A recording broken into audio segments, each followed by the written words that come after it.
Okay, so our next speaker is a clinical and metabolic geneticist and Mellon Scholar at UPMC Children's Hospital of Pittsburgh.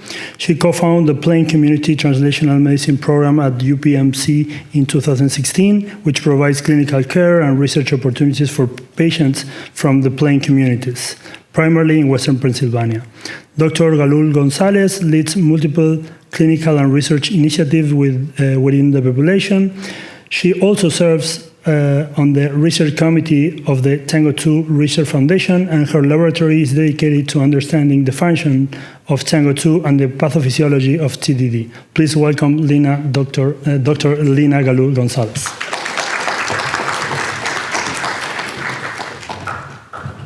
So this is Angola? Yes, this is the lecture. Okay, hi everyone. Can you hear me well? Okay. So I'm going to talk to you today. Well, first, thank you for giving me the opportunity to present the work. Most of what I will be talking about is not published yet. So there's not everything. There's much more data that I would have loved to present, but you will definitely seeing it published hopefully soon. So the title of my presentation is Unveiling Novel Insights into the Pathophysiology of TANGO2 Deficiency Disorder using Integrated Functional and Multi-omics Studies. Before I start with this, I want to acknowledge Dr. Anoki Kashiparek, who was the PhD student in my lab, and most of the slides that you'll be seeing was actually part of her thesis. She was brilliant, did almost all of the studies that they are listed in this presentation. So I'm not going to talk about this because everyone knows about it, but I had to present the TANGO2 person that Anoki had to put all the clinical manifestations that they're there. And she always mentioned, why do they have to be like a model? I mean, humans are not perfect. So anyway, so this TANGO2 deficiency disorder is a multi-system disorder, as you know, even though since 2016, we know about the disease, but we know a lot, especially in the last 4 years, but the exact function of TANGO2, we still don't know it. And there are many mutations. Most of them are nonsense or missense mutations or frameshift mutations. The missense variants are smaller part, is about 23% of the variants that they are reported, but there are also gross deletions. So I'm putting this here as a preparation for the next slides. So one of the things that was published and Agu mentioned is about the TANGO2 localization in the mitochondria. So I listed here just two. Of course, he talked about their studies. So the first one here on the left, which showed co-localization of TANGO2 in the mitochondria, but also in the Golgi and peroxisomes. And the one on the right side, this is from our lab here, where it showed C is the control, where it showed when we had the mitochondrial extract that TANGO2 is partly in the mitochondria, but we didn't know exactly where. So some of what we know about TANGO2 from the previous studies is that there is decreased mitochondrial ATP production. There is abnormal fatty acid oxidation, decreased cardiolipin, which is very important, especially when you think about the mitochondrial function. This is in the inner mitochondrial membrane. And there is increased glycolytic ATP, which I always thought was very interesting in TANGO2. Increased the ROS, mitochondrial fragmentation as a compensation for mitochondrial dysfunction. And there is the lipid droplet peroxidation. There were dysregulation in different, in the lipid homeostasis, calcium homeostasis, and Golgi ER trafficking. So our questions were actually very simple. Where is TANGO2? Because that will give us an idea, what does it do? And the second, also simple question, but more complicated, what does TANGO2 do? And the third was, how can we better treat TANGO2 deficiency disorder by knowing the pathophysiology? So these are the aims that they were part of the thesis. is first we wanted to know, okay, does TANGO2 work alone, or is it part of a complex, protein complex? And also we wanted to have more precise localization studies. The second was doing multi-omics studies with transcriptomics, metabolomics, and lipidomics. And the third was therapeutic validation and functional studies. So with the first one, what we've done here is the co-immunoprecipitation of the TANGO2. And what we try to do here is pull TANGO2 and see if there are any protein partners that TANGO2 is interacting with. And in order to do that, we use the Dynabeats. We used Dynabeats, and we added TANGO2 specific antibodies. And we did have positive control, which is a purified TANGO2 protein, so that should pull down because it's pure TANGO2, just to see how well our experiment is. But then the other sample was a HEC293 T cell lysates, which, these cells should have TANGO2. So through multiple steps and washes, what we did is pull down TANGO2 and to see whether there are binding partners, and send for mass spec and analyze the data. So these are the different steps that they were collected throughout the process. But this is what was sent for the mass spec. And this is the positive, which is the TANGO2 pure only, which we should see, TANGO2 there. And this was the test, the HEC293 T cells, where we pulled it. We also added a little bit of TANGO2 protein just to amplify the process of pulling down TANGO2 with protein partners. When we sent for mass spec, we did not find any interacting proteins. We checked with 2 labs that they are present here. They can raise their hands if they want, and if they don't want, they don't have to. And the 2 other labs, they also did pulling down of TANGO2 to they pull their hands up. So Agu and Seb McKenzie, and they did the pull down of the TANGO2 with doing different experiments. They also weren't able to find any binding partners for TANGO2.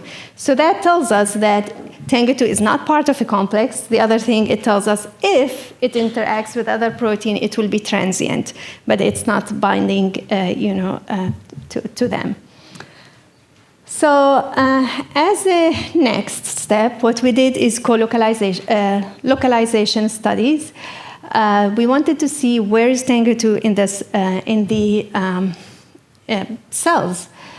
So we did subcellular fractionation, but we also did mitochondrial subfractionation. And this is just the diagram of what we did. We started with the homogenization of liver sample from control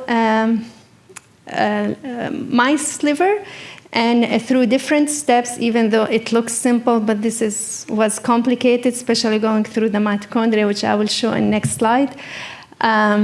To collect the different samples and see where TANGO2 is. This is the more work that it took when we had the crude mitochondria isolated. If I go here to the previous slide, so going through these, so we got the fraction with the nucleus, crude mitochondria, ER, cytosol, and Golgi. But with the crude mitochondria that we have here, we went to the next step, which we wanted to, we did treatments, different kind of treatments, and each of these treatments will give us an answer, where could TANGO2 be? Is it in the outer mitochondrial membrane, inner mitochondrial membrane, matrix, or in the intermitochondrial space? So if you see the mitochondria here, so so we wanted to see the different ones, and then with the different treatments that we are getting, it can tell us whether there is peripheral protein or integral proteins. So with this one, this is what we had for the TANGO2. And then in order to clarify or to give us an idea, to see whether, yes, this was pure sample or not. We checked different proteins that they represent different compartments in the cell. So as you can see here, as expected and as what we know, it's in the cytosol and Golgi. So this was not purified enough to get the Golgi separated from the cytosol. This is why we have cytosol and Golgi here. But we had also strong indication that TANGO2 is in the IMS, which is intermitochondrial membrane space, which is between the outer mitochondrial membrane and the inner mitochondrial membrane. There was a faint band here in the matrix, which is all the way inside the mitochondria, but it was faint, and this is just one blot. We had different studies by comparing to the different proteins that they are in the different compartments. We are not sure whether of the matrix, whether it was contamination or not, because you can always have some contamination from the different compartments while you're doing this subfractionation of the mitochondria. But what we were pretty sure about, that it's in the IMS, which is interesting for us, at least to think about the function and how to get in there. So, as Agus said, how does it get into the mitochondria? So with these, the information we got is that TANGO2 is soluble protein. It's in the cytosol, and it's in the intermitochondrial space of the mitochondria. We cannot rule for sure whether it's in the IMS or not, but what we think we are sure about, it's not in the outer mitochondrial membrane. So the next step is what we did, the multi-omics studies, and this was very intensive. So I will present very brief information here just to tell you of what we worked on. So we used the same cell lines that we did publish a few years ago of the mitochondrial studies, just because we have a lot of functional studies done in the lab, and when we have the multi-omics on these cells where we did a lot of functional studies, then we can correlate our findings to the functional studies that we had. So we had here. So we had two controls. One control was adult, 40 years old, and the other one was 3 years old. And then we have the three patients, P1 and P2. They are siblings, and they are very severe. They are homozygous for the exons 3 to 9 deletion, and the P3 had a splice site variant and exon 3 to 9 deletion, even though it doesn't have TANGO2 expression when we did the Western blotting, and as expected from this. But she had milder phenotype, even though that she had some seizures. She had mild developmental delay, but the metabolic acidosis was very mild, and hypoglycemia was only in the first year of life, while these two patients that also don't express TANGO2, they were very severe. This passed away at 16 years of age, and this was at 6 years of age. The skin fibroblasts that was collected from these patients were between 2 months and 5 years of age. So they were similar to this control that is 3 years of age. But we have a lot of even Dr. Vackley, mitochondrial studies on this C1, and that's why we always include it in our assays. This is just a schematic of what we've done. So we did the transcriptomics, metabolomics, and lipidomics, and these were on the skin fibroblasts. We did 3 biological replicates. We did go through the control studies, but then also differential expression and joint pathway analysis to try to put all this information together. We did want to double check how the transcriptomics was done. So this is and how good it was RNA-seq gene expression, and you can see some expression of P1, P2, P3. So these are from the RNA-seq data, which can be from, if you remember the deletions, there is still exon 1 and exon 2.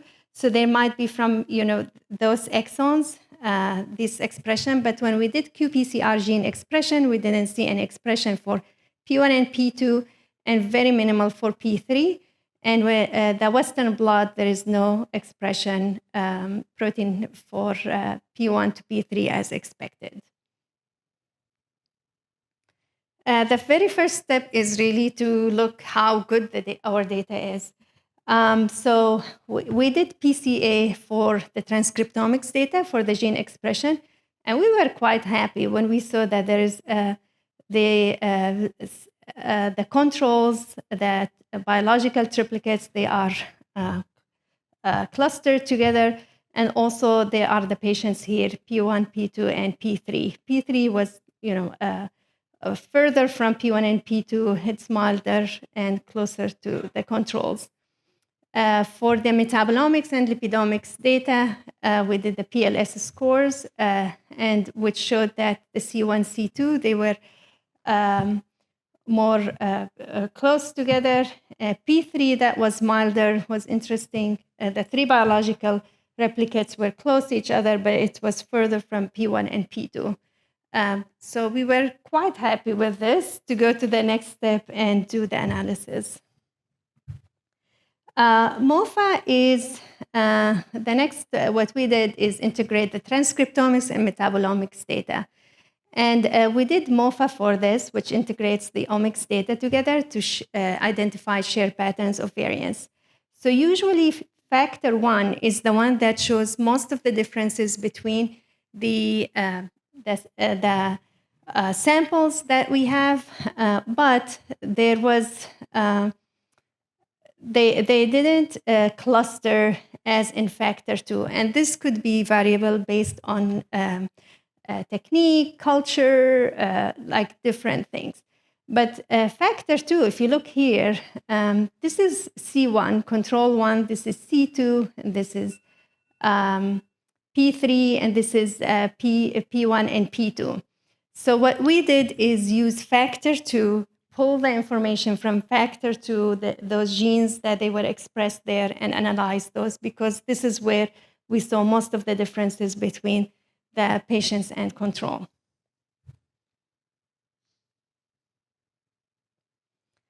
And when we pulled those gene sets for factor 2, this is what we got for pathways that they are defining, the control cells and the patient cells. When we say the defining control cells and patient cells, they were the most represented. It doesn't say whether they are upregulated or downregulated, but it says like which where probably there were several for cholesterol biosynthesis that they are upregulated or downregulated, but they were statistically significant, and they were pulled. So for the controls, it was interesting to see anything related to cholesterol biosynthesis and lipid homeostasis was represented there. For the pathways that they are defining the patient cells, anything with the neuronal, that was interesting, axon guidance and signal transduction, but also with the pathways related to the vascular wall. So thinking about cardiac, that was also interesting to see there. And when we did the joint pathway analysis, so we, for the omics data, so we tried to look different. We saw some significance in some of the pathways, and we analyzed most of these actually. So here we can see some that they are overrepresented for the branched-chain amino acid biosynthesis. There is glycolysis, gluconeogenesis, glycerolipid metabolism. There are some others that we are looking at that they are here as well. But also there are calcium signaling. So that's when thinking about arrhythmias, that's also something that we kept in mind, and we see here hypertrophic cardiomyopathy. So this is just some representation. And when we looked at the data, we looked at significant gene fold changes, and we had two different parameters. This was more strict. This is a little bit less strict, but it was still, within the parameters that we think is acceptable, just to look at differences between patients and controls. This is just one example, so I won't be talking about all the findings of the omics since we are still working on it, but I promise that in 2 years when we come here, it will be published, and if you have questions about it and everything, everything will be shared, the raw data with other people to be able to, to analyze if they want to. This is just a screenshot of one of the findings that we've seen. And the reason, one of the things I told you is that we really chose our patients, even though they are skin fibroblast, omics data. People will, we know when we submit for the revision, they will say, why skin fibroblast? But there are pathways there that are represented. There are very interesting pathways and metabolomics and transcriptomics changes that we've seen. So one of the things, this was published here on the right side, a few years ago, and one of the things that we've seen is increased glycolytic ATP production and decreased mitochondrial ATP production in patient cell lines. And this was very interesting because the total ATP production was about the same compared to the control. But all of these are done with the ATP rate assay, so which gives you the production of ATP. But there is this other parameter, this other assay that we did, the ATP light assay, it's the luciferase assay. It tells us the net protein in the cells. So the net protein in the net ATP in the cells, it was decreased in the patients. So from this, what's telling us is that the cells are trying to make more ATP from glycolysis, but they're also using it faster in the patient. And when we looked at the glycolysis pathway, the proximal glycolysis pathway was downregulated in some areas, while there was here some upregulation of the glucose uptake, and there were upregulation of the distal part of the glycolysis pathway. We don't understand why exactly, so we're still trying to figure this out. But overall, if you think about it, and with the increased glycolysis here and the part of here, glucose uptake, and thinking about the functional studies, said, well, that's why we've seen increased glycolytic ATP production. So we're trying to put the information, and this is why it's taking too long to write this omics paper, because we're trying to put the information that we got from the omics data with the functional studies that we did on these cells to try to understand it better. So there's much more. Hopefully we'll be able to present at other time about the omics data. But what we've seen is that loss of TANGO2 leads to critical CoA bottlenecks. There were different areas in different pathways where CoA needs to be used, and we call it critical CoA bottleneck in energy production. So they will, which I would be able to present in future presentations. So from here, we went to the third aim, which was therapeutic validations and functional studies. This is just very simple diagram, and everyone have seen this, but I wanted to show it here because when we did some studies for therapeutics, as we know, most or all patients here take vitamin B5 in much higher doses than the RDA. But we tried the PZ3022, which was used in a clinical trial for propionic acidemia a few years ago. And what it does is boosting the CoA biosynthesis by activating the PANC enzyme here. So this was one of the treatments that we've done.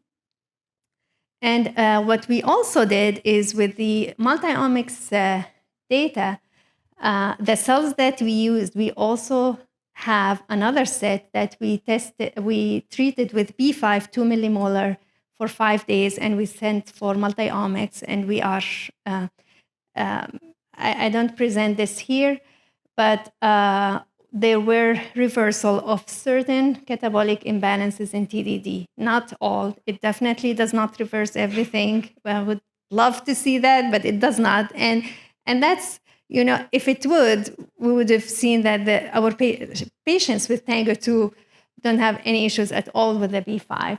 But we saw some improvements, especially there was what we've seen also, that there was increased energy storage with increased triacylglycerols and cholesterol esters with treatment with B5. This was one of the things that we've seen. And I think I have to talk to Aga about that for something in mind. But I wasn't sure if you say it, so I will have to talk about this. The cardiolipin levels remained unchanged with the omics paper. So that's a whole set of analysis that we're doing as well. So these are the different treatments that we did. Compounds to boost CoA, B5, and the PZ3022. We did also use compounds to target ROS production. So JP4039 is a compound that was used to decrease ROS in certain cell lines, including VLCAD deficiency, propionic ischemia, and others. And elimipretide is used for Barth syndrome. So elimipretide, what it does is stabilize the cardiolipin. Since Barth syndrome, they have a problem with cardiolipin remodeling. So elimipretide binds to the cardiolipin and improve clinical overall picture in patients with Barth syndrome. So we did try all these, and we measured different, for example, for this one, we measured ROS, and we measured OCR with the seahorse for the different treatments here. Okay. So this is just, I'm not going to go over this. It's very crowded, but I want to show that with B5, we didn't see change with the OCR. But what we found is, this is just P2. This is the control. We didn't see change with the combination therapy for B5 and PZ3022. But what we did see is with this concentration for the PZ and the B5, we did see increase in the spare respiratory capacity and decrease in the basal respiration, which is interesting. The problem, this one didn't end up going to the market, but we have the structure for it. And even if we don't use it, at least we have an idea of, there was improvement with this, and this is additional information that we keep in mind when we are thinking about a function of TANGO2. Okay, so we think there are different CoA bottlenecks in TDD that we've seen in different pathways. B5 monotherapy doesn't normalize all pathways, as we've seen in the multi-omics data, but and that's explained the clinical benefits are limited, and these other therapies did not show, at least with the experiments that we've done, any benefit. However, there might be other assays that will be more beneficial. Okay, so these are the takeaways from my talk. So TANGO2 is soluble protein, has dual cytosolic and mitochondrial presence. Loss of TANGO2 leads to critical CoA bottlenecks for energy production, and validation of CoA bottlenecks and partial explanation of treatment impact on functional studies is undergoing. And we need, maybe the rescue of TANGO2 needs require combination therapies to target dysfunction and not one therapy, which I believe strongly it is the case. But we are working, very hard to try to figure out what's the function and what therapies are the best based on the function. My lab is very small, but So I have probably like 2 or 3 people in my lab, but I'm very fortunate to work with many other people that they are in Jerry's lab to just think about ideas very critically. And I'm happy to take any questions. Thank you.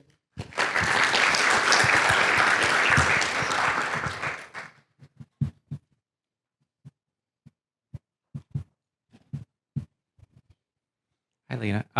Did you, when you looked at the localization of TANGO2, did you look with or without coenzyme A and B5? And does that change the ability for TANGO2 to get into the inner membrane space of TANGO2 versus the cytosol? I did not. If with the TANGO2, for the localization studies for the mitochondrial. Yeah, for the localization of mitochondrial studies, because you show that there's still a stimulating component in the cytosol.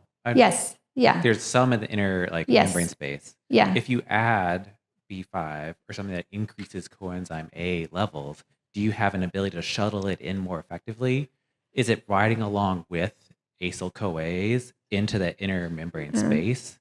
And if you have more trafficking in there, it's able to get to the right spot and do what it needs to do. We didn't do that. It's an interesting thought. Yeah. No, we did not do that.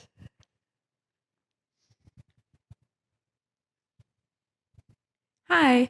I was wondering, since you identified that there are no binding partners with TANGO2, does that make it easier to develop therapeutic treatments because there's less variables, or does that make it more difficult because there are less targets? Well, it's when you think about if it's part of a complex, then you will think is it destabilizing the rest of the proteins that they are in the complex? I don't want to say it's easier to treat it because we still didn't have any answer or we're still trying to figure out what TANGO2 does, but probably if it's at least working separately, we're not thinking about other proteins that they are destabilized if TANGO2 is not there. Thank you. Mm-hmm.